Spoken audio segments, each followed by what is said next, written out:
Doctor ਸਾਹਿਬ ਪਤਾ ਲੱਗਾ ਤੁਹਾਡੀ ਫੈਡਰੇਸ਼ਨ ਵੱਲੋਂ ਬਹੁਤ ਵੱਡਾ ਐਲਾਨ ਕਰ ਦਿੱਤਾ ਹੈ। ਕੋਈ ਦਿੱਲੀ ਚੱਲੋ ਦਾ ਪ੍ਰੋਗਰਾਮ ਦਿੱਤਾ ਹੈ।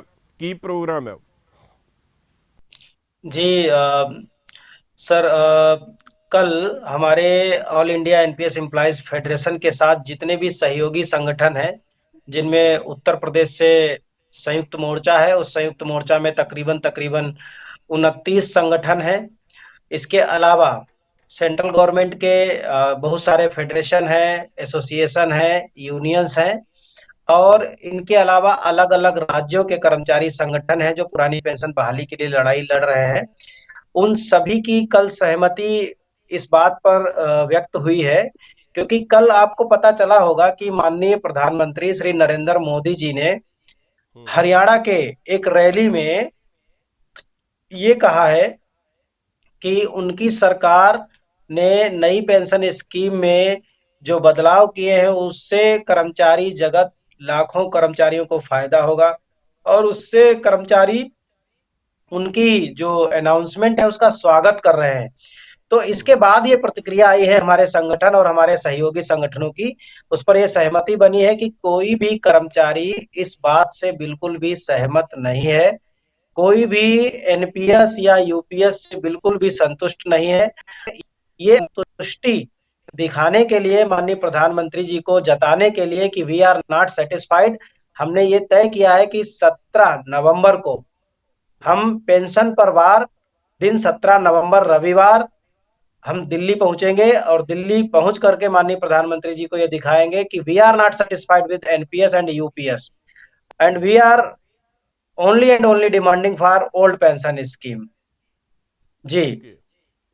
ਤੇ ਡਾਕਟਰ ਸਾਹਿਬ ਇੱਕ ਵਾਰੀ ਫਿਰ ਥੋੜਾ ਦੱਸਿਓ ਵੀ ਜਦੋਂ ਪ੍ਰਧਾਨ ਮੰਤਰੀ ਇਹ ਗੱਲ ਕਹਿੰਦੇ ਹੋਣ ਨਰਿੰਦਰ ਮੋਦੀ ਜੀ ਵੀ ਜਿਹੜੀ ਇਹ ਯੂਪੀਐਸ ਸਕੀਮ ਲਿਆਏ ਆ ਯੂਨੀਫਾਈਡ ਪੈਨਸ਼ਨ ਸਕੀਮ ਇਹ ਬਹੁਤ ਕਮਾਲ ਦੀ ਹੈ। ਇਹ ਕੇਂਦਰ ਸਰਕਾਰ ਤੇ ਸੂਬਾ ਸਰਕਾਰ ਦੇ ਮੁਲਾਜ਼ਮਾਂ ਲਈ ਬਹੁਤ ਲਾਹੇਵੰਦ ਆ। ਤੇ ਉਹ ਗੱਲ ਬੜੀ ਵੱਡੀ ਹੋ ਜਾਂਦੀ ਹੈ ਕਿਉਂਕਿ ਪ੍ਰਧਾਨ ਮੰਤਰੀ ਦੇ ਮੂੰਹ ਚੋਂ ਨਿਕਲਿਆ ਸ਼ਬਦ ਜਿਹੜਾ ਉਹਦਾ ਆਪਣਾ ਕੋਈ ਅਰਥ ਹੁੰਦਾ ਹੈ। ਪਰ ਤੁਸੀਂ ਉਹਦੇ ਉਲਟ ਕਹਿ ਰਹੇ ਜੇ जी। ਵੀ ਸਾਨੂੰ ਉਹਦਾ ਫਾਇਦਾ ਨਹੀਂ। ਇੱਕ ਵਾਰੀ ਫਿਰ ਸਮਝਾਇਓ ਵੀ यूपीएस ਤੇ ओपीएस ਵਿੱਚ ਕੀ ਅੰਤਰ ਕੀ ਹੈ, ਖੱਪਾ ਕੀ ਹੈ? जी, जी, जी। एक बात मैं कहूँगा कि माननीय प्रधानमंत्री जी को, पहली बात तो ये है कि जो भी यूपीएस या एनपीएस पे जो लोग काम कर रहे हैं वित्त मंत्रालय के, वो लोग उनको गुमराह कर रहे हैं। पहला तो मैं ये स्टेटमेंट आपको दूँगा। जी और दूसरी बात ये है कि जब वो ये कहते हैं कि यूपीएस या जो भी एनपीएस में उन्होंने बदलाव किया है, जो लोग यूपीएस को ऑप्ट करेंगे, उससे एक विशेष वर्ग थोड़ा फायदा हो सकता है, हम ये मानते हैं।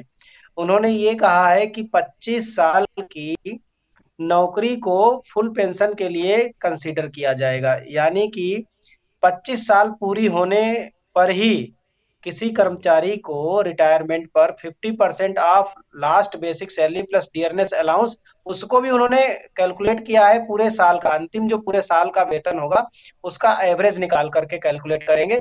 तो इससे ज्यादा हालांकि फर्क नहीं पड़ेगा, हम्म लेकिन जो उन्होंने ये बात कही कि हम 50% देंगे पेंशन, लेकिन उसके एवज में क्या करेंगे ये इंपॉर्टेंट है। जी वो जब पेंशन की जो उन्होंने गारंटी की बात कही, उसके एवज में कर्मचारी का जितने साल तक उसने नौकरी की है हम्म उसका 10% हिस्सा उन्होंने हड़पने की बात उन्होंने डायरेक्टली में, वो तो कल अपनी रैली में कहा ही नहीं।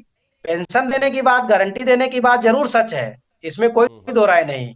उन्होंने हम्म 20 साल को बढ़ा करके 25 साल किया है, ये बात उन्होंने नहीं बोली है। तो 5 साल, हम्म जिन स्टेट गवर्नमेंट एम्प्लॉयज में लोगों की नौकरी को 20 साल नहीं हो रहे, वो रिटायर हो रहे हैं, 25 साल तो बहुत बड़ी बात हो गई। हम यहाँ पर भी चलो ठीक है, एक बार मान लेते हैं कि चलो ठीक है, 20 साल की जगह 25 साल पर हम कैलकुलेट कर लेते हैं, उससे बहुत बड़ा फर्क नहीं पड़ेगा, पड़ेगा बेशक पड़ेगा, लेकिन बहुत ज्यादा फर्क नहीं पड़ेगा। हम जी उसको एक बार की स्वीकार भी कर लेते हैं। लेकिन हम्म उसकी आड़ में जो उन्होंने ये कहा कि कर्मचारी ने पूरी नौकरी के दरमियान जो 10% अपनी सैलरी एनपीएस में कटवाई है, हम्म वो पैसा भी सरकार ले लेगी, और उसके ओके एवज में हालांकि उन्होंने कहा है कि 1/10 प्रति 6 मंथ के एवरेज पर वो उन्हें हम्म लमसम के रूप में देंगे। अब जिसकी नौकरी कम है, जिसकी नौकरी ही 20 साल की पूरी नहीं हो रही, तो उसको वो लमसम क्या मिलेगा? वो जो पूरा उसका वेतन कट करके गया है, उसका 5% हिस्सा भी नहीं बनता है। मतलब ये तो बात वही हो गई कि आप मेरे से पेंशन देने के नाम पर मेरे अब तक के पूरे वेतन का, जब मैंने नौकरी ज्वाइन की थी और जिस दिन मैं रिटायर हो रहा हूँ, इस दिन तक का, और वो भी ब्याज सहित, पूरा पैसा 10% ब्याज सहित आप मुझसे छीन लेंगे और उसके एवज में आप मेरे उस पैसे का केवल 5% वापस करके मुझ पे एहसान जता रहे हैं। ये कहाँ का इंसाफ है? ये कहाँ का न्याय है? तो ओके। और प्रधानमंत्री जी खुद कह रहे हैं कि कर्मचारी इस बात के लिए उनका स्वागत कर रहे हैं। पूरे देश में अभी हरियाणा के साथियों ने रैली निकाली है, पंजाब के साथी हमारे साथ बैठे हुए लगातार लड़ रहे हैं। मैं दिल्ली में बैठा हूं, मुझे पता है कि पूरे देश से कर्मचारी क्या डिमांड कर रहे हैं। वो लगातार ये कह रहे हैं कि हरियाणा के चुनाव से पहले रैली रखिए।